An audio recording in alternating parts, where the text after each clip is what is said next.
hey, if you like fake women and fake fur and fake plants, you're gonna love today's episode.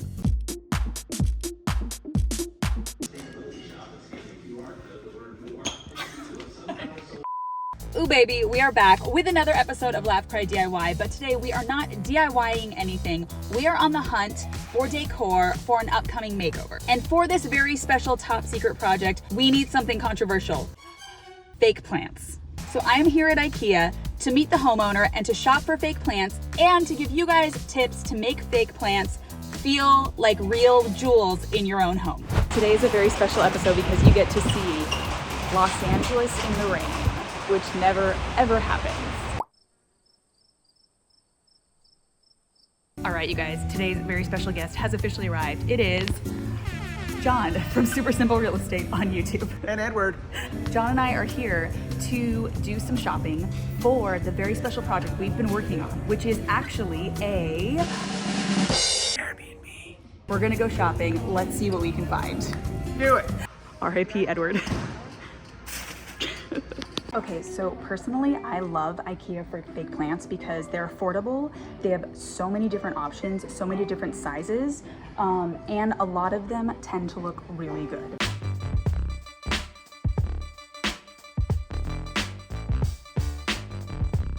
Can you get off your phone? No, I'm kidding. It was at work. It's how I put food on the table. We're trying to film. Okay, so number one, you want something that looks natural. Katie, is this a good one? That's a terrible one, John. Let me tell you why. So what I'm talking about when I'm talking about something that's natural is something that has the correct texture. So this is a problem with a lot of faux plants. If you can see, it looks very thin, it's papery, it crinkles like unnaturally, and the pattern itself is like just printed on there. So it looks really chintzy, it looks really fake, it looks very light. It is trash. Pro tip, if you do end up buying a silk plant that doesn't look real and it's not got the wax on it, heating up some coconut oil and just brushing it over with a barbecue brush. Is that not? No. Okay. Okay, but compare that plant to this kind of faux phylodendron. It's waxy, it's beautiful, the pattern looks really nice, it's hefty, it's got volume. This looks so real that John has tried to eat it 3 times. I thought it was old Greg's hair. But that said, not all plasticky plants look good. A lot of them do though, right? You know what I'm talking about. When they got the real big leaves on them. Them big plastic plants, you know what I'm saying, right? How you doing? All right, take it easy. Now, here's an example of some plants that like from afar look like they're a good shape, but when you get up close, they're just like so clearly thick and rubbery. They're just like, they're not it for me. This is like the Homer Simpson thing where he backs into the hedge. Oh, totally. Tip number 2 when searching for faux plants to have in your home is to make sure that they kind of make sense with the environment. Our Aaron B. Aaron B? Aaron B. What's up? My name's Aaron B. What's your name? Our Aaron Brockovich Airbnb. Our Airbnb is in a very super secret location, the desert. And therefore, we want plants that would make sense there. Like this one? Oh, this English ivy? No, that doesn't make sense in the desert. But this cute little snake plant might make more sense. Another thing that makes sense, this cactus. Or this cactus? That's not a cactus. What a great bit. Tip number 3 is you want to look at not just the texture, the material, but also the color, because this is usually a dead giveaway for super fake plants. You can really tell like when a green plant just looks too green, it's too fake. Like this one? No, that's actually real. Oh, I'm buying that one. Like But John does love this one, so we are getting it. But it actually, the color isn't that crazy, but you guys know what I'm talking about. Now, I will say, I like to use fake plants in my projects because no matter what, whether they're fake or not, they still add a nice pop of things. But I do get occasional haters saying that plastic plants are disgusting.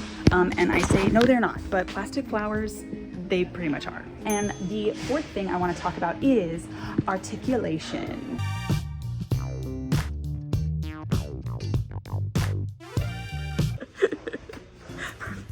One of the most important things about buying faux plants is the ability to manipulate them, con them, sort of, make them bend to your will so that you can make them look like they're growing naturally and make them really take up the space that they need. For example, these guys are nice because they come with wire, they're bendable, and you can, like I said, bend them to your will. But if they were all up straight and you could not touch them at all, then I would say don't ever bring them home with you.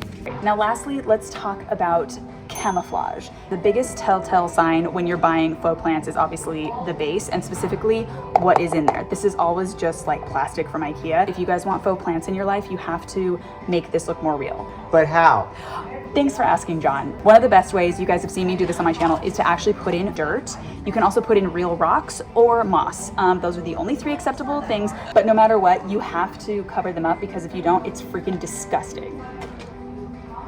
One good thing about Ikea is that they have so many different sizes of planters, pots, baskets, everything you could want. But you know, I like to jazz things up a little bit. So just a few extra tips if you're shopping for plant pots. Mix it up with size, with scale, and specifically with the silhouette. So for example, you could get this cutie little basket, you could pop one of your fake plants in, but why not get 2 of these baskets, glue them, stack them, and then you have a cool structural, sculptural planter that you could put next to this little guy, add height, add, you know, different scale, mix it up.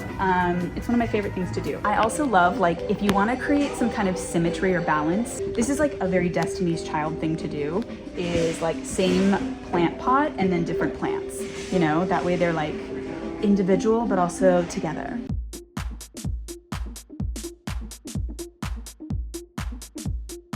I think we got it. Guys, we got a lot of fun stuff, cute stuff, little stuff, big stuff, and some fun plant pots to mix and match around with. Checking out, baby. And we did get some rocks, and you will have to watch the makeover to find out what we're doing with them. All right, you guys, we are done.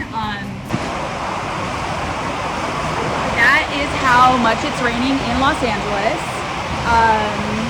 Hey, you better water those plants, huh? That was today's episode. Very short, very sweet, but I can't wait for you guys to see the makeover. It's probably going to be 2 more months before you do. This was very fun. Thank you, John, for joining me tonight. Thanks for having me. I hope you guys stay tuned for the makeover, and I will see you guys next week with some other project. Yay!